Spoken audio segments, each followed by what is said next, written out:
ప్రకాశం పల్నాడు జిల్లాల ప్రజలు అత్యంత భక్తి శ్రద్ధలతో పూజించే శ్రీ నరసాయిపాలెం పోలేరమ్మ అమ్మవారి తిరునాళ్ళ మంగళవారం ఘనంగా నిర్వహించారు. ప్రతి ఏటా వైశాఖ బహుళ పంచమి ఉత్తరాషాఢ నక్షత్రం నందు శ్రీ పోలేరమ్మ తిరునాళ్ళను నిర్వహిస్తారు. ప్రకాశం పల్నాడు జిల్లాల సరిహద్దులో ఈ దేవాలయం ఉండటంతో భక్తులు 2 జిల్లాల నుంచి అధిక సంఖ్యలో పాల్గొని తమ మొక్కుబడులు చెల్లించుకున్నారు. ఎంతో మహిమగల అమ్మవారు కావటం ప్రతి ఆదివారం కూడా భక్తులు వందల సంఖ్యలో పాల్గొని అమ్మవారికి నైవేద్యం చెల్లిస్తూ తమ మొక్కుబడులు చెల్లించుకుంటుంటారు. తిరునాళ్ళ సందర్భంగా మంగళవారం ఉదయం 7 గంటలకు అమ్మవారిని ప్రత్యేకంగా అలంకరించి పూజలు నిర్వహించి పొంగళ్ళు సమర్పించారు.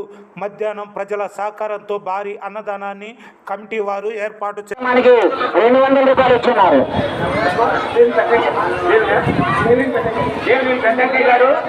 సత్యంకయ్య గారు అన్నదాన కార్యక్రమానికి 100 రూపాయలు సమర్పించున్నారు.